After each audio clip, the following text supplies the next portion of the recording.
Welcome to the UST Education recorded webinar series. This session is powered by US Transactions. UST is a boutique payment processing firm providing you with personalized service. We offer agnostic, best fit technology solutions for associations, nonprofits, and enterprise clients. Again, welcome. I'm really excited to be doing this series. You know, I love webinars. And I love podcasts. So this is like the perfect combination. So you are here for how to build a podcast to foster trust and engagement within a professional community. This is part 2, crafting content that builds trust. Today's session is powered by US Transactions Corporation. UST saves associations like yours 15% or more on their credit card processing. In addition, we have a product in the Microsoft Dynamics Business Central space called UST Pay, where we allow end users to bring their own processor and a host of other really fun, good things for end users. So if you have questions about either one of those, you can reach out to me. My email address is there, or Wade. We all know and love Wade. So reach out to us if you have questions or need more information for that. Couple of reminders for today. If you are here for CPE or CAE credit, please make sure that your first and last name is included on your Zoom tag. I see a couple. I'll watch these throughout the webinar. I might shoot you a message and request that you change your name. We just want to make sure that we can identify you to get you your credit. So first and last name in your ID tag. My AI is talking to me right now. Let's see. Yes, absolutely. Audience participation today. Please ask questions. We're happy to answer them. Any slide that looks like this, ask the audience. That's a question I have for you. So please drop this into chat. What would you like to get out of this webinar today? This entire deck is the questions that I'm going to be asking Sam. So you are free to answer those as well, but these are really the ones I need to ask the audience. I am so thrilled to have my dear friend Sam Bush join me today. She has a rock star podcast called Ambush on Air. She is also the chief marketing officer for DoApp. So Sam, welcome for being here today and sharing your insights. Tell us a little bit more about you. Yeah, so I right now I'm not in my home office. I'm here in Austin, hanging out with my new team here at DoApp. I am based in Columbus, Ohio. I've been in marketing for about 15 years, and then in the Dynamics space and in the Microsoft channel for about 10. I come from content creation at my core. I'm a reader, writer. I'm working on a couple of different books that one day I'll officially launch. But content has always been core to kind of my personality in so many ways. Excited to be here, excited to talk about podcasts and some of my challenges, some of my wins, all that fun stuff. You know, this is a very candid conversation. I'm going to share some of that as well as we move along. We have so much to go through today. So, Sam, let me start. Just kind of establish a background for the audience. What's the name of your podcast and what is it about at its core? Yeah. So the podcast my name is Sam Bush. My podcast is called Ambush on Air. So drop the S, put it together. And it is about sales, marketing, and partnerships, all within like the channel space. So Microsoft, but a lot of it's really applicable across all of kind of B2B marketing, sales, and partnerships. I started it June of 2024. So almost 2 years at this point. It came kind of out of the blue. I was working a job that I had this amazing growth potential at and all these really cool opportunities, but ended up in kind of a execution role of sorts. And I was really missing the conversations that come out of brainstorming and learning and education. So I started it as a way to meet other people who are doing really cool things that are a little bit subversive to the normal write a blog, put the thing up, see how it goes, or pick up the phone, do your regular sales motion. People who were changing the game a little bit on how they present in the marketplace. That's awesome. I want to, Pam, I see that you put in the chat whether a podcast is worthwhile for our association. I can't remember if you said you were here last week. Ben, Jake, and I talked about this a good bit. Please go back and watch that one. I gave some use cases of why a podcast would be a great idea for your association. So I just wanted to add that little bit in there. Okay, great. Sam, I love your podcast. We are friends, like out in the wild. Sam and I are friends. And I had just been on Sam's podcast for the first time, and she is yet to be on mine. That's crazy. Yeah, right. If you we're changing that, but if you check out Sam's podcast online, there the first episode I think is still our episode. And we're talking about something that's a bit controversial, and that is the evolving role of the CMO/CRO. And so check that out if you're in marketing or over revenue, check that out, because it's, I said it, I came under fire a little bit for my opinions on that, but I'm not afraid of fire if it means that we look at the way we're doing things. So exactly. Okay, great question for you. Who are you trying to reach with Ambush, and how do you define success with your audience? Yeah, this is a fun one. So when I first started my podcast, I really made sure I knew who I wanted to listen and not just put it out there and hope somebody listens, right? So I defined my audience pretty niche. So it's sales, marketing, partnerships in the Microsoft space. So that can only really be a segment of podcast listeners. And I had to, when I first launched it, I decided, I want mid-level or up and coming marketers and sales leaders to listen and learn something and try something and take the risk of doing something a little differently with success stories behind it. So that's how I kind of identified who I wanted to reach, was the seat that I sat in and how I got there, helping other people feel comfortable enough to, like you said, Kate, be under fire for an opinion. But if the opinion has stats and facts, then it's not an opinion anymore. It's a learned behavior, right? So when it comes to success, I had a hard time in the beginning because I started my podcast and I had like 5 people listen to it, and I'm like, is this even worth my time, right? Your first episode, looking back almost 2 years, that podcast has been viewed, I think, over 1,000 times last time I looked, and it's from 2 years ago. So I've got people like back in the day coming back and looking, and that podcast was the most true to my story in the first place. But defining success, sometimes you hear these big podcast stories of like, I have 5 million monthly subscribers.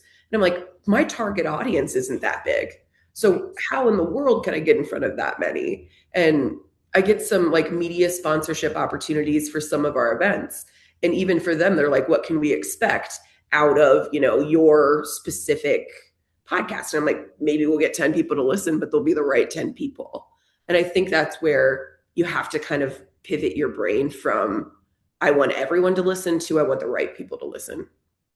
Yeah. I mean, Sam and I are both marketers, so I'm trying very hard for this to not turn into a marketing episode. But again, you're looking at vanity metrics versus your true engaged audience. And who are you speaking to with your podcast? If you have 5 people that are listening, if you have 5 association members that are listening, but you're able to keep them engaged, I mean, hopefully it would be more than 5, but you understand what I'm saying? Like your target audience, can you break apart your association podcast and make it, niche for your members, which would require some research and some digging in.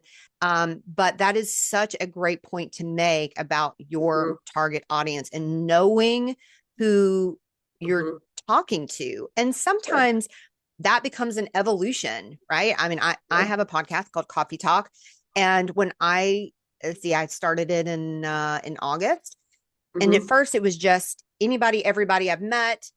Stories. It is a podcast about stories, what you've learned, successes, failures, what you've overcome, all these um, stories. But I'm once a week, so I have a frequent cadence.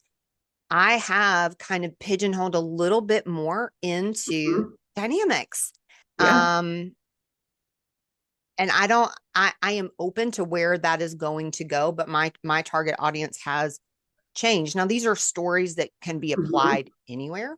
So Yes. I have, it's knowing what your intent is, what you identify as success, and then finding the guests that will help you get that forward. We'll talk about guest selection in just a minute.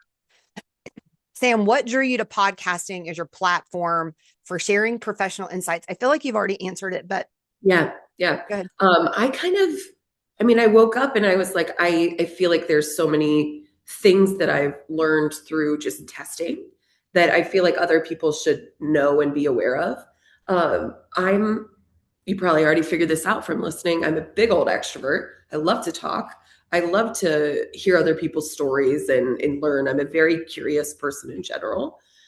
And when it came to trying to figure out, like, I was a blogger in my 20s, and like I said, I'm a reader, writer. I have content in every way, shape, and form in my life.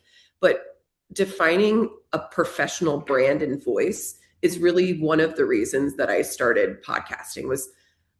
I've been in the Microsoft channel, like I said, about 10 years, but up until like 3 years ago, nobody knew who I was, right? I was flying under the radar, being kind of this like fly on the wall when really I had a lot of insight and a lot of stories to tell and a lot of insights.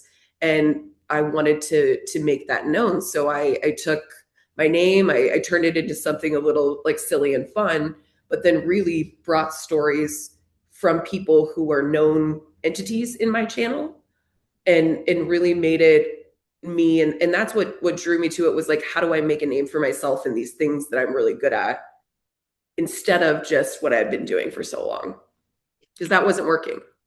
Yeah. I think I met you right about that time. You did. And you have become the voice of marketing.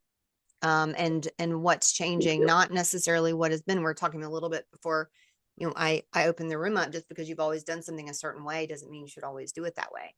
And you've really become a voice for that. Your topics and your themes are marketing. How are you choosing those specific topics, those specific themes for each episode? And do you have a season dedicated to different topics, or is each one just Yeah, I do an annual season. When I first started, I was like, I'll do a season from the day I started to the same calendar year. And now it's on a cyclical January to December. And when I first started, Kenneth kind of asked this question, but when I first started, I was like, before I hit record, I need to have 10 in my head of people I want to talk to, and not push go live until I had at least enough to do like a monthly at minimum. Now I try to do bi-weekly. It's a rough time to do that, right? Just started a new gig. We're learning, but I choose most of my topics now a little bit differently than I did before. Because before I was like, if I want to make a name for myself and get reach in our channel, I'm going to find people who already have it and have them on my podcast, because I'm going to use them as a force multiplier, right? But now monthly, I have a calendar that is my backup plan. That is like, if I don't have an episode, here's 10 things I could talk about by myself or with people like Kate that I can call and say, can we do a podcast next week? Right. So I have people in my corner for the last minute, like, oh, we didn't get something. But then I actually monthly spend a decent amount of time on LinkedIn looking at people's content in my channel and reading their articles and reaching out and saying, like, I'm publishing one next week that is, I read an article about the use of AI as a marketer from a woman that I like didn't even really know well at all, but she's in my channel. I reached out and I was like, hey, I liked this article. Do you want to do a podcast about it? And we recorded it a week later, and with little to no prep, because it's based on the article she wrote. So it was questions about the article, right? So that's how I've kind of evolved to choosing themes. But when it comes to the seasonality, I try to do every month at least 2 podcasts. And I try to make sure they're not the same like vertical focus. So not all marketing, not all sales, not all partnerships. That's easier said than done sometimes, just with the seasonality of what's being talked about on LinkedIn. Yeah. So what I'm hearing a couple of messages coming through, and especially if you are looking at starting a podcast, let me ask this question of the audience. Do you currently have a podcast, personal, professional, either? And just to have a couple of takeaways, what I'm hearing is you started with a very small listener base, but through your consistency, you chose a bi-weekly cadence. Through your consistency, you have grown your listener base. Is your podcast listen only or watch, or both? Both. I'm a big like disability and DEI. So I'm like, however you want to consume it, the option's there for you. Same. Yeah, same. If you want to watch it on mine, you can go to YouTube. If you want to listen to it, it's everywhere else, including YouTube. So I have 2 versions on YouTube. But if you want to watch it, I'm the same. I want to give the content to you how you would like to receive it. So I'm hearing consistency. I'm also hearing you having this growth mindset of being okay with the evolution of what you're putting out there. And I'm also hearing you saying, you just got started. You just went in there. You're like, I'm going to do this thing. I feel like this is a calling for me. And, I post every week these little like affirmation cards or inspirational little messages that I come across that I feel like resonating with me. And one of those is just do it. Just literally do it. Get in there, get started. You're not going to do it all right. It might suck, but do it anyway, because if you're open to the evolution of what could be, you can create something really great. So, I have one comment on that. So my first recording, I did this unabashed, this is what the podcast is about. This is what I stand for. This is my belief system around revenue and working. And then I listened back to it and I was like, oh God, you can't post that. Like, this is so, like, you really ambushing these people, So I waited a couple days and recorded another one that was really polished. And in a moment of like, wait, if I really want to just do it, I need to do what felt true to me to start it, which was the original one that's unabashed. Right. Instead of the one that's like, hello, everyone, I'm Samantha Eileen Bush, right? Like, that's not me. And that's not the point of the audience I was trying to reach, right? So I think you have to, my biggest advice is don't listen to your first episode, just hit submit. Just go. Just go. We'll talk about that. That's in our question set about authenticity. We'll talk. That's all that is coming to. There's a couple of questions in the chat I do want to address. One comes from Barbara. How do people feel about sponsored podcasts for associations? Seems like Sam would be the perfect person to discuss that. So sponsored podcasts. Yeah, I go back and forth. I think eventually I will get to a point where I want to monetize my podcast a little bit, because I spend a lot of time on it. I spend, hours of really coming together with themes and things. And if I monetize it, I would make really, really specific decisions on who I would let advertise on my podcast.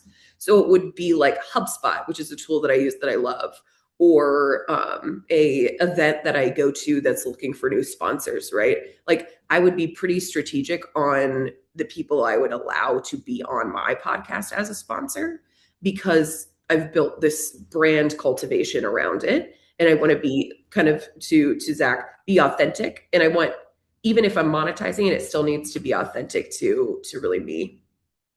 Yeah. Yeah. I mean, Barbara says always strategic about everything. Totally agree. And I think in the Yeah. association world, there's a way to add to that strategy. Mhm. Even like, you know, what you're saying right now, Sam, picking sponsors that you know their product, you believe in their product to Mhm. be a uh, a fit. I mean, I told Ben and Jake last week, I'm like, UST Education will sponsor your podcast because Yeah, you're doing all the, you know, like we fit together. It makes sense. So I think, you know, exactly. finding, if my opinion, if you're going to find someone that sponsors, it needs to be a natural fit, not Mhm. like a out of left field. Like Yeah. my latest episode of Coffee Talk is with a guy called, his name is Charbel Mawad, and he has a coffee Which is, product that is high protein. And his yeah. PR person contacted me and was like, "You guys are like a match made in heaven." And so I did an episode with him. Mhm. His product is about to be in Targets across the country, So cool. which I'm very excited about. It is delicious. I'm not plugging him, but hey, Mark, maybe he wants to sponsor me. But Yeah. Yeah. but like something like that would be a great Mhm. fit, right? Another question that just came in. Oh, Sure. this is a great question, Kenneth. Bringing Yes. the questions again. Do you find it easier or more challenging when you have those solo podcast Mhm. episodes? Also, how has your audience responded when you Yeah. compare solo episodes versus guest featuring episodes? Great question.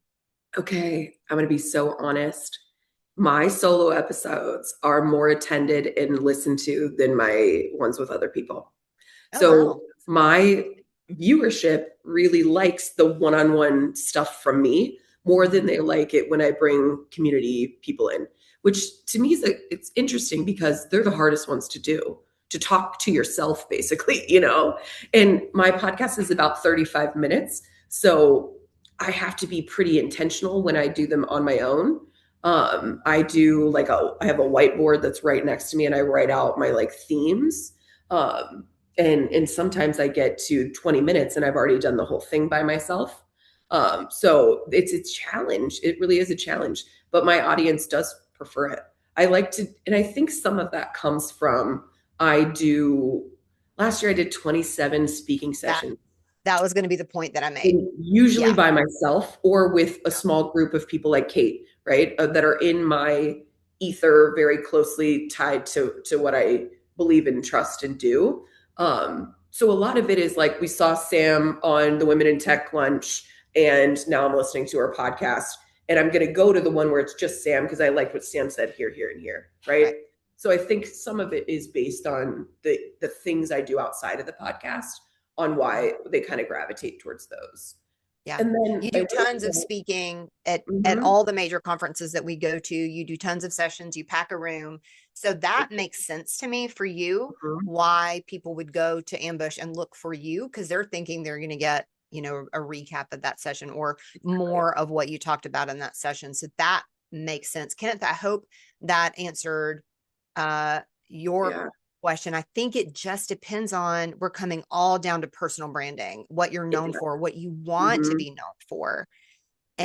And um I'm a storyteller. Mhm, I tell stories and I hold people's stories dearly and close you to do. me. So it makes sense what I do with my podcast, and that's what I want to be known for. Um so I mean, my first episode of Coffee Talk was just me, and Mhm, I was just beat out as the highest viewed podcast. I was just beat out. I'm thrilled. Tiffany Allen beat me out. Love it. Here for it. she's the one. Uh, I knew I it don't was know her. that I don't know that I would do I don't know that I would do a solo. You know, when it comes time Yeah, for the 1 year anniversary of Coffee Talk, maybe Sam, maybe you'll interview me on my show or yeah, something like yeah, that. it'd be fun. Yeah, but for me, I don't know. So again, what is your purpose? What is Mhm, your intention for the podcast? We're talking about foundational things here. What do mhm, you want, and how, you know, what do you want to be known for, and how is your podcast supporting that yeah, in your outward messaging? That was a great question, Kenneth, and really brought out mhm, some interesting conversation. Um, I'm going to move forward 2 mhm, questions. Um, let's see. let's talk about quickly. Let's look at this question. What's your process for planning an episode from idea to publication? Yeah. Okay. Yeah. So I'm a spreadsheet gal. I have a spreadsheet of, all of my who I want to interview, what I want to talk to them about. And I'm a fast mover. Okay. I'm a fast mover. If I find somebody I want to interview and I know the theme, I'm going to reach out and I'm going to say, let's record it next week or this week, whenever you have time. You do. It takes people a little off guard. I've had a couple of people, Kate included, who like a prep session. And for me, that's not my style of podcast. I want your raw answer, not the one you thought about and wrote down and you have on a cue card to read, right? So my process for planning is like, I read your blog. This was really interesting. I used my ChatGPT. Her name is Vega. She's fully built my podcast brand with me over the last 3.5 years. And yes, she's a she. She named herself. That's a whole other topic for a whole other day. But I drop the article or the thought or the person's LinkedIn and say, this is this is what I want to talk about. Pull 10 questions for me to review and think about. And then I draft kind of an outline of the story I want to tell in it. And then send that to the person in just a Google sheet that's like, here's the 5 themes we're going to talk about. Do you need questions? Because if you do, I'll put them in there. But I prefer to just say, we're going to talk about these themes. And if you're comfortable, let's record it. If not, I'll write the questions out and you can think about it. So that's usually how I go about it. And then the publication of it all, I do not edit anything. I literally will take out a pause in the beginning or the end if like something happens, right? But I tell everybody, I'm like, you stumble over your words, you're human. My podcast is human, right? Like we're having discussions about stuff that's alternative already. And to say it with your full chest is what's more important to me than me being like, oh, I said too many times. Like the platform I use, literally there's a AI option that I can click and say remove ums. And I'm like, I always use them, right? It's natural. So yeah, I love that. I had a point to make, but I share the same thoughts on that. Yeah. Yeah. I think it's, yeah, I showed up to, what I thought was a planning session for Sam's podcast with our friend Khaled, and they were like, let's hit record. And she was like, end call. Yeah, you're like, how fast can I get off this phone? The point I was going to make, here's a quick tip for you. If you are a podcaster and if you are using AI, and if you are not dropping your transcript into your AI to feed it more, please do that. Drop your transcript from your recording, anything, webinars, anything you're writing, anything that you're especially recording, because when you're recording, this is your natural language. This is the way I call it. This is the way you string your words together. So when you put your transcript back into your AI, if you're using AI, it helps to train it a little bit more in the output. So if you're not doing that, please do. Okay, moving. I have a question for our audience. And Jennifer, I'm going to read your comment as soon as I ask this question. What podcast are you listening to right now, and why do you like the content? Okay, what's so funny for me is I don't listen to a ton of podcasts, and I have one, which is interesting. I listen to Kate's. I love Kate's. It's a nice Monday morning, 20 minutes. I get to learn something interesting. And then I listen to, there's one that's by Demandbase. They're a platform in marketing, and I really enjoy their like revenue leaders podcast because it's pretty similar to some of the content I put together, but they bring in like the CMO of Target, the CMO of XYZ giant companies, right? So, and then I love a true crime podcast. Tell me a story of the murderers or whatever, which is, I don't know what that says about me, but I enjoy. You guys list some good ones over here. Yeah, there's some really good ones being dropped in. Man, I love a good hang with Amy Poehler. Yes. Like, we just talked about her. Oh, good. Like it just is such feel good. Mm-hmm. And she laughs so much. And I feel like for me, it's a levity that I need. Yeah. So that is why I'm listening to her. I listen to tons of podcasts all the time on health, on wellness, Mhm. on time management. Mel Robbins. Why didn't we mention that? You know, we Mel listen to Robbins. Mel Yeah, of Robbins. course, Mel Robbins, right? Yeah. Like she's the mother of modern podcasting. I Yeah. said what I said. I mean, I believe it. She kind of took podcasting and reinvented it a little bit. Mm-hmm. And yeah. Okay. Thank you guys. Keep these coming in because I am going to look into some of these. A couple of these I've Mm-hmm. never heard of. There's a couple that So are mentioned more than once. So I'm like, let's see about that. yeah, I'm going to jot these down. Mm-hmm. Okay, let's talk about this is such a big this is one of the reasons why I wanted you to do Mm-hmm. this segment with me. Creating connection and credibility. Mm-hmm. Can you walk us through how you use storytelling in your episodes? You said it, like we've already said the word. So how are you using that? Mm-hmm. Bunch of ways. So one of them that I really want to make sure I'm always doing is if I bring on someone who's got this, adverse opinion, this alternative view, or something they're doing differently, I make sure that they have a stat to share. It's one thing to say, I do all these really cool things in marketing, but it's a totally different ballgame when I can say, here's an example with stats and money and things tied to it. So telling the story of the process of how you created the revenue is really how I try to weave in the trust and credibility standpoint of it all.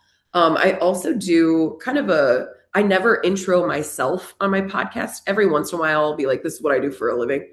I let the other person talk more about, their job, where they work. I always want them to talk a little bit about their actual lives because we are workers and we're in America. So in America, you work 60 hours a week, but the culture of that is so deafening and hard that I'm like, talk about your dog, talk about like your favorite book. Like, you're a human who also does this as a living, right? So weaving in a little bit more of the personality of the person into the episode is really important to me. I have a couple that you could listen to them and they're very, very different, but it's based on the person that I'm meeting with, right? So like we did a podcast in person at an event in December, and ours is like, like we're having the best time because we have that rapport and relationship. And I want that to come through to my listeners to know, like, when we're both in a room together, this is what you can expect to learn, know, and get an idea about. And then I have others that they're a little more buttoned up and polished because that's the behavior that person presented, right? Or that's how they show up. So I want to make sure they're comfortable. And then I'm going to tell their story through a way that they feel comfortable, but still add the ambush of it all flair. Yeah. So we touched on this and I said this question was coming. How do you stay authentic while being polished and professional? This is a hard line for me. I struggle with this. I used to work for myself. So during that time, I would use curse words in my podcast often, right? Because that's my natural language pattern, right? Now I work for a business that's got a big kind of presence in our channel. They got a big brand. They've got a big kind of different. And now I'm rethinking, can I be the same version of polish that I accept? Or is there a level that I need to change or do? And it's funny because I went from all these random titles to now I'm the chief title, which feels hilarious and insane to me all at the same time, the imposter syndrome of it all. But I'm like, you don't have to be polished and professional to be a leader. You just have to know your audience and who's listening. And I think that's almost more important than deciding what the polish looks like. Yeah. I'll tell you an interesting story. And this Mm-hmm. came from someone that we know and trust so much. Mm-hmm. Several months ago, I was at an industry conference and it was a couple of months into Coffee Talk and saw him. And he is Mm-hmm. someone, brilliant marketer. It's Roland, brilliant marketer. And he said, hey, I've been listening to your podcast. I really enjoy it. One of the questions we're going to talk about is feedback. coming in a little bit. He said, I really love your podcast. He said, but you need to give us more of you. Yep. He's like, your story is so rich and you've done so many things. We want to know you more. It will add to your credibility to start giving us more of you. And I was like, but it's about my guest. And he pushed back on that. And he said, yeah, but it's about you too. So I have been adding more of me, which at times can be very vulnerable. Yes. And I did, you know, between me and you and 23 other people, I really struggled with, will this affect my personal brand? I know. Right. To let that down a little bit and be authenticity is never an issue for me. I am as authentic as it comes, but could I still be seen as a professional and sharing some of these? Right. Yeah. But, you know, truly, because I think it's the heart. It's the intention behind why I'm sharing it. Yeah. It hasn't hurt at all. So, you know, I thank Roland for that feedback. We'll talk about feedback in a minute. Cause it changed things for me a little bit. Yeah. I asked the audience, you know, what's your experience with this? Because this is, you know, I want to know. Right. And Barbara said, and one of my stories inadvertently reflect on my family or my colleagues. Right. Because you know, one of our culture principles at UST that I live by, even in my personal life, is to make other people famous.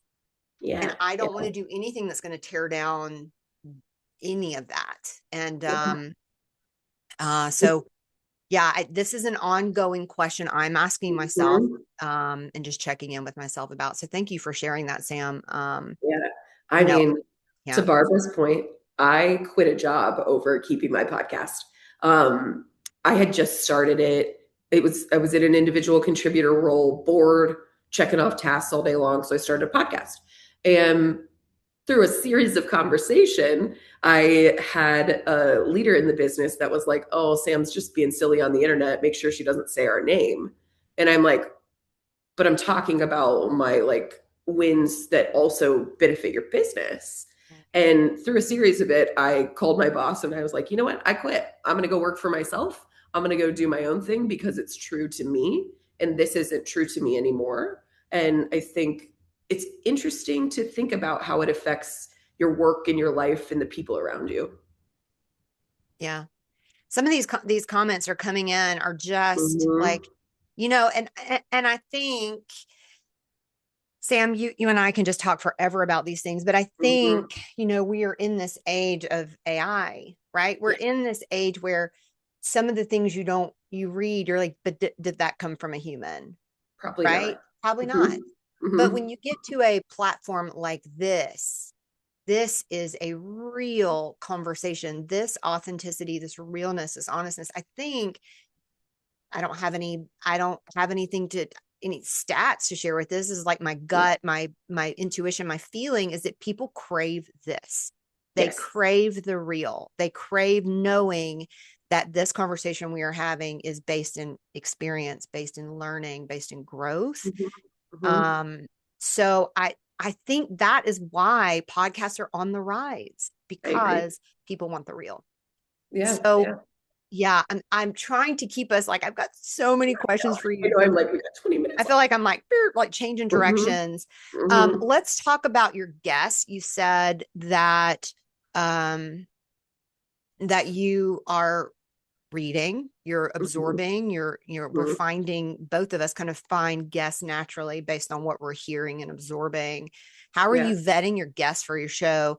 And then I think you kind of already answered this. What's your process for prepping for interviews? I'm going to give two questions to you at once. Yeah. So picking people, I stay in the dynamic space. I've actually had people on my podcast that I had a negative opinion on until they did something that changed it.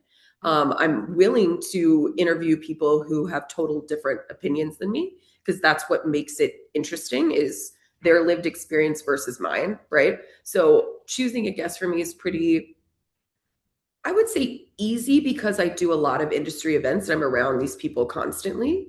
And I can kind of go into a room and say, like, Sean Dorward, one of the guys who I know well, who does a lot of speaking, is, a really, really interesting guy who does a bunch of conversations about AI, but human interaction with AI. And for me, I'm like, he's an obvious pick for that topic. Or there's a chief revenue officer in the room who's always good to have these conversations with over a cocktail. Why not have him on my podcast, right? So for me, it's been community-led decision making for vetting podcast members. I go to their speaking sessions and sit in and say, this topic was great, let's do it. All of that stuff. And then my interview preparedness, right, is pretty thin, because I don't want it to be this like, I have the questions written down, I have the answers, I want to make sure we're exactly on time. I tell everybody, I'm like, we're going to go 30-ish minutes. Sometimes if it's really good, we're going to do 45 and we're just going to keep rocking, right? I don't like to over button my prepare and execute and like stream it out to the world process. I'm a little bit more loose when it comes to that. Yeah. Yeah. And I'm kind of the opposite, right? So I have a guest questionnaire that anybody that's going to come on Coffee Talk fills out. I look at the questionnaire and I ask a question, like, what do you want the listener to walk away with at the end of your episode? But my episodes are very different than yours, right? Oh yeah. And so I create, with the partnership of the guest, an intention for the episode. What are we talking about? Because everybody's got so many incredible stories, but I'm like 20 to 30 minute episodes. I'm focusing on this one. So for me, and again, it comes down to what is your intention? What is your purpose? So for me, I am much more strategic in creating the questions, making sure the guest feels prepared. This comes to the next question. How do you make sure your guests feel comfortable sharing meaningful stories or insights? Yeah. I mean, I said our podcast, I came under fire for some of my opinions. Like, somebody about yanked my hair out of my head over it. And we were ready to bop her in the face. But I felt safe giving that insight to you because I feel safe with you, because we have these conversations, these meaningful conversations. We had another friend that was a friend / colleague. We love Khaled. He was on and he was also offering his own insight. So I went into it nervous, like, this may make some people mad. Everybody's like rushing to that episode now. They're like, what? It's good. It's good. I mean, I started a role as a chief marketing officer, and my first podcast after I started was, I think this role's going away, So it was an intense topic in general. Yeah. But I think making people comfortable, Kenneth says in here, like, you have to be a good listener to be a good podcast host. Yeah. Within the first 2 minutes of talking to the person before I hit record, I'm usually goofing. I'm usually I'm telling you a silly story of my day.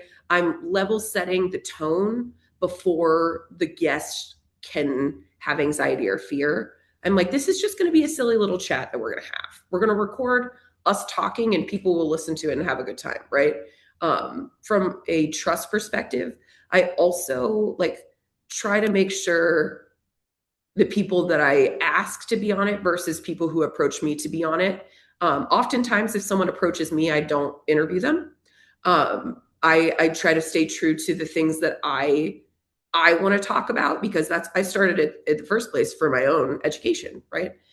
So finding the people who inspire me and then kind of sharing their story of success and failure on the insight side. Yeah. Daniel asks a great question in chat. Is there a line you draw when it comes to guests with vastly different perspective than your own? I have been begging for people to come on my podcast who have the opposite opinion of me. I struggle to find them because they're scared to talk, right? Or maybe they're in the wrong room or the different room than me. But for example, right now I'm dying to find someone who disagrees with the way I see a sales motion moving forward. I think in B2B business, account executives, that job is dead. The job is gone. The people who do it don't need to be doing it. Instead, we're solution selling and it's a consultant sale. because the person that is, I could talk about this for a year.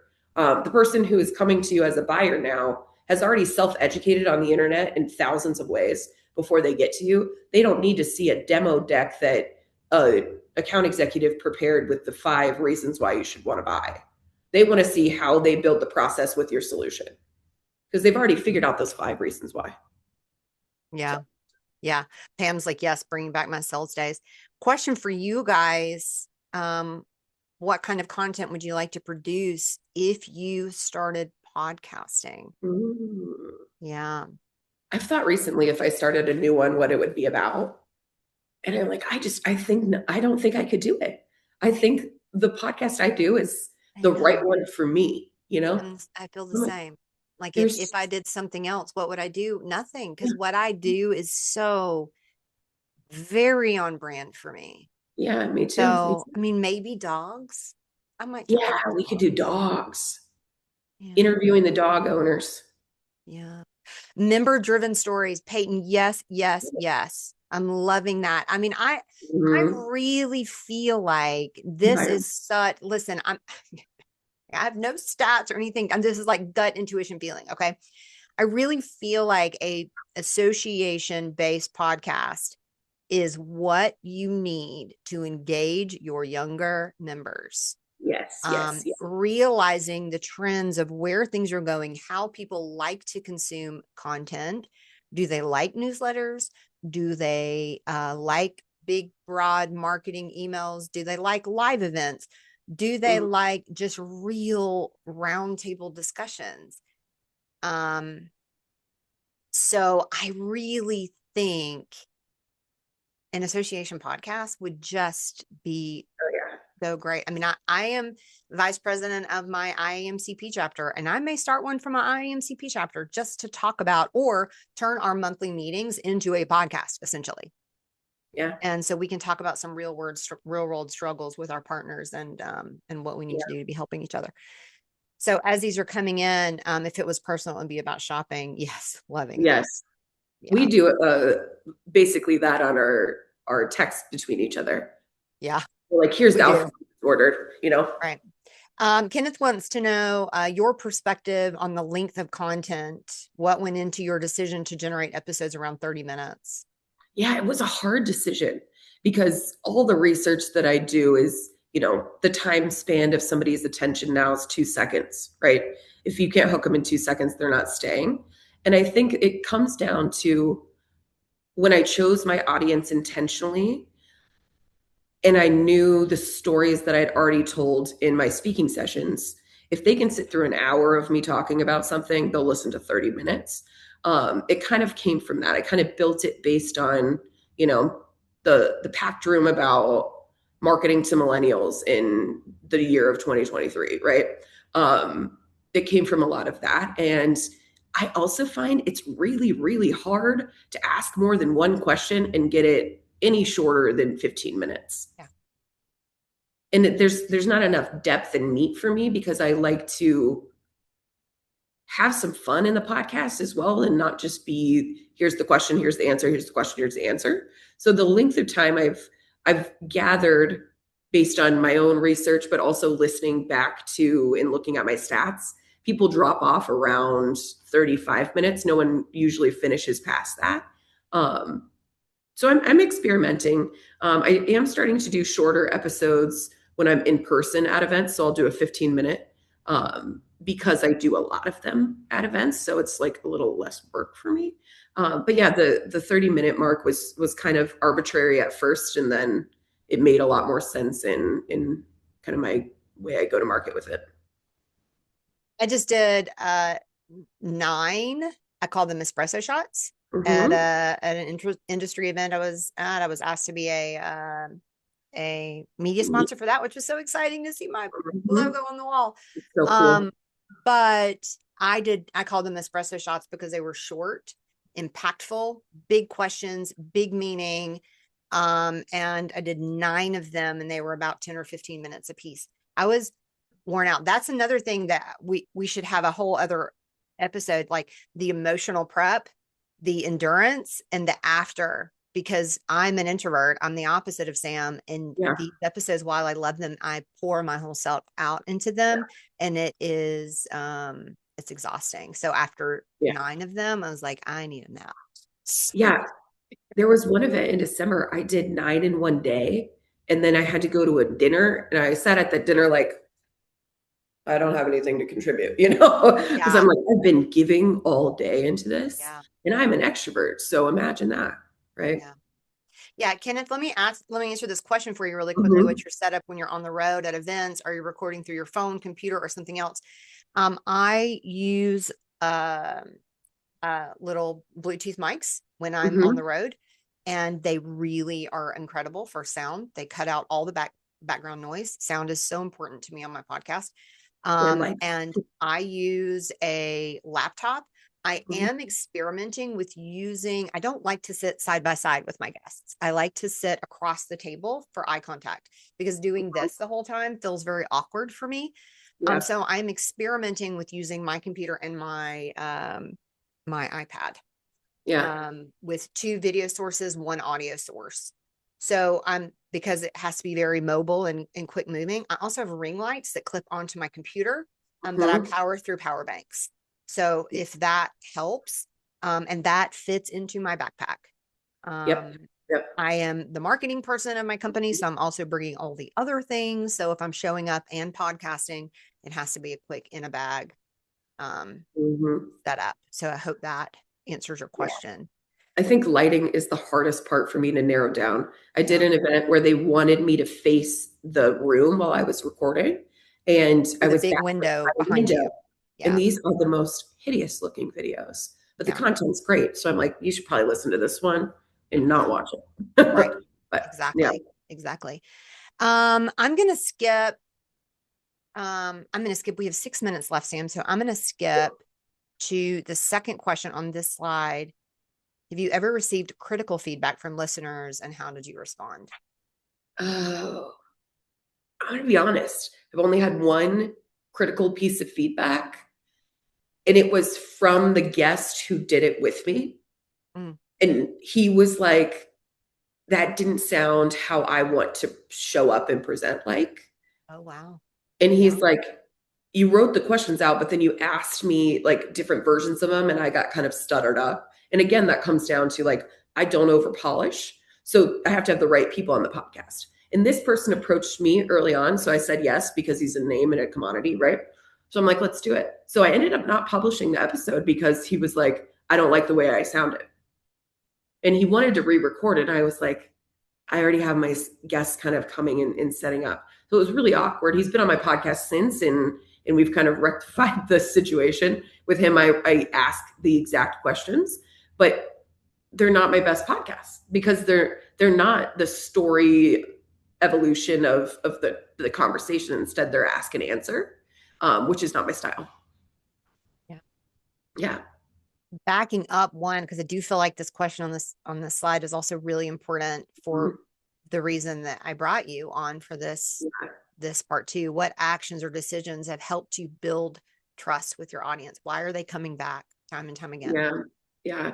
I think it's the point of view that I bring is consistent in every avenue that these people hear and see me, right? I stay true to my themes. I stay true to my truths, but I also admit my failures. Like the podcast that I'm going to do with you is the most vulnerable. I'm like, I got laid off. I've been fired before, like I've made career decisions that weren't great for me that ended up not being great for everybody. Right. And I think building that trust is telling the truth, and being, again, authentic, candid, real, recognizes real, right? Like you can tell when you're talking to somebody if they've actually lived the experience or they want to, right? Yeah. Okay, big actionable guidance question for you. What do you wish someone had told you before you recorded your first few episodes, and any other pieces of information that you would give to somebody just starting out with podcasting? Yeah. Play around with platforms. There are tons out there. Don't do your second recording with 4 people when you've never used the platform before, because you never know if it's going to work or not, and you're going to have to re-record, which is what happened to me. But most of it is around the like logistics of it all. So when I started, I used Riverside, and I had no idea I had to host it somewhere. So it automatically hosted with Spotify because it's connected to Riverside. So I was only publishing on Spotify for a year.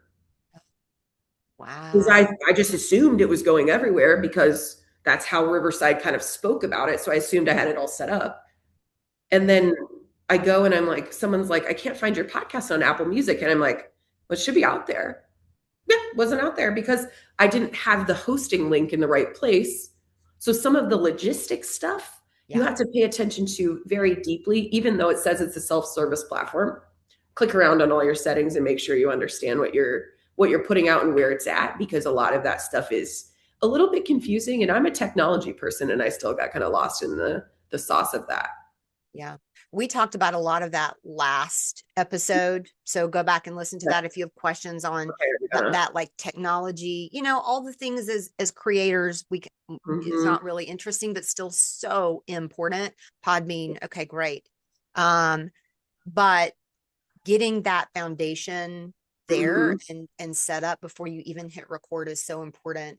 So you don't have to kind of figure it out after you're going. Sam, thank you for coming and sharing your insights. You are Ambush on Air. This is a QR code to your Spotify. I think you've already answered this, but where else can we find your podcast? You can find me almost every platform, but I just dropped my website in on the chat. That's where you can find my blog articles about the podcast. You can find every streaming place to find it's on the homepage. Oh yeah, she's got me right here. Perfect. I just redid my website recently with some new pictures, so it's fun. But those are kind of your best options. And then I'm on YouTube as well. I post a lot of shorts on YouTube. So clips or silly things I post on LinkedIn, I also put in there. Okay. Super, super. Final thoughts from you. Just what's your most important takeaway from this? Drop it into chat. Yes. Yes. Thank you. I am Coffee Talk. You can find me everywhere that you are streaming your podcast. If you want to watch it, it's on YouTube. Please connect with me on LinkedIn. K Coffee Bacon and Coffee Talk are both on LinkedIn. Sam Bush and Ambush on Air are both on LinkedIn. Yep. Connect with me, connect with Sam there. If you have ongoing questions about how to start a podcast, if you want to workshop some of your personal branding and what you want to get out there, please do not hesitate to reach out to me. I have a personal branding webinar that's on our media library if you want to check that out as well. And yes, I love this trust your gut, authenticity. Me too. All this coming through. Thank you so much for being a part of this conversation, to the audience and to Sam. Truly, thank you. I think hopefully we inspired some maybe new ideas of reaching some of the members in these associations. So thank you guys so much. I'll be back next week with another part of this series. My guests next week have scaled their podcast to incredible heights. That's Dynamics Corner with Brad Prendergast and Christopher Rieras. Really, really brilliant podcaster. So come back next week for that. We'll see you then.